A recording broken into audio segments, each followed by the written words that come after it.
नमस्कार, जय महाराष्ट्र, जय भवानी. मी सावंत सर पुन्हा एकदा स्वराज्याचे शिलेदार आणि स्वराज्य अकॅडमी आपले दोन यूट्यूब चॅनल आहेत. सामाजिक, आर्थिक, राजकीय, शैक्षणिक, क्रीडा विषयक सर्व क्षेत्रातील तुम्हाला नॉलेजेबल इन्फॉर्मेशनल व्हिडिओ तुमच्यापर्यंत पोहोचवण्याची जबाबदारी माझी. म्हणूनच आपल्या चॅनलला लाईक, सबस्क्राईब आणि शेअर करा. आता सध्याचा काळ हा खूप आणीबाणीचा काळ आहे. आपल्या भारताचं युद्ध आपल्या शत्रूशी म्हणजेच पाकिस्तान सोबत चालू आहे. तर आजचा नॉलेजेबल व्हिडिओ काय आहे जाणून घ्या. सर्व भारतवासियांना, सर्व माझ्या महाराष्ट्रातल्या सर्व महाराष्ट्रवासियांना मला पुन्हा एकदा सांगायचंय की अजूनही आपल्या भारत सरकारने स्टेट ऑफ वॉर डिक्लेअर केलेलं नाही. स्टेट ऑफ वॉर डिक्लेअर केलेलं नाही. अधिक माहिती अशी की अजूनही युद्ध हे चालू आहे.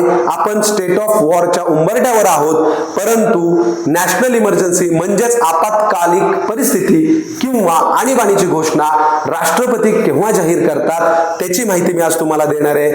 हे पहा, सर्वांनी पुन्हा एकदा व्यवस्थित लक्ष द्या. कलम 352 नुसार आपल्या भारताच्या या परिस्थितीमध्ये, युद्धजन्य परिस्थितीमध्ये जेव्हा आपल्या भारत सरकारकडून घोषणा केली जाते की आता आपत्कालीन परिस्थिती आम्ही जाहीर करतोय, नॅशनल इमर्जन्सी जाहीर करतोय, त्यावेळेस राष्ट्रपती ते जाहीर करतात, पंतप्रधान जाहीर करत नाहीत. हा पहिला मुद्दा. दुसरा मुद्दा, 352 नुसार नॅशनल इमर्जन्सी आपल्या भारत देशामध्ये लागू झाल्यानंतर कुठल्याही परिस्थितीत घाबरायचं नाही. आता खूप सारे फेक व्हिडिओज तुमच्याकडे येत असतील, सोशल मीडियावर खूप साऱ्या न्यूज तुम्हाला मिळत असतील. पेट्रोल साठवून ठेवा, धान्य साठवून ठेवा, काही जे काय अवश्य खरेदी करा, तुम्ही खरेदी करून ठेवा, परंतु घाबरून जाऊ नका. आपल्या भारताकडे पुरेसा आणि भरपूर साठा उपलब्ध आहे. शासकीय सूत्रांच्या माहितीनुसार मी तुम्हाला आवर्जून सांगतोय की असे कुठेही काही घटना झालेली नाही. त्याच्यामुळे तुम्ही घाबरून जाऊ नका. मुद्दा क्रमांक 2 असा आहे की जर नॅशनल इमर्जन्सी जर जाहीर झाली तर आपल्यावर काय परिणाम होऊ शकतो. तर त्याच्यात सगळ्यात मोठा इम्पॅक्ट होतो केंद्र सरकार आणि राज्य सरकार. राज्य सरकारला दिलेले अधिकार केंद्र सरकार तात्पुरत्या स्वरूपासाठी फ्रीज करून ठेवतं आणि प्रत्येक गोष्ट सेंट्रलाइज संसदेच्या नियमानुसार चालते. हा एक फरक तुम्हाला सांगितला आहे. त्यानंतर दुसरा फरक हा थेट आपल्या जनसामान्यांवर परिणाम करणारा आहे.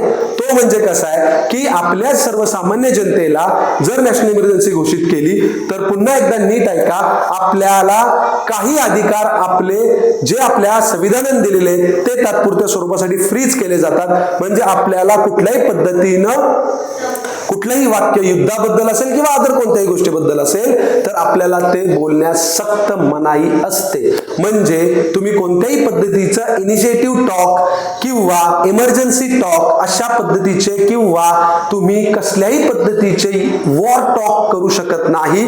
तुम्हाला ते करता येणार नाही. या संदर्भात अधिक माहिती अशी की तुम्हाला कलम 358 आणि 359 नुसार आपल्या लोकांमध्ये काय वापरायचं, काय बोलायचं, काय नाही बोलायचं, कसं राहायचं याबद्दल अधिक माहितीचा व्हिडिओ मी तुम्हाला घेऊन येईन.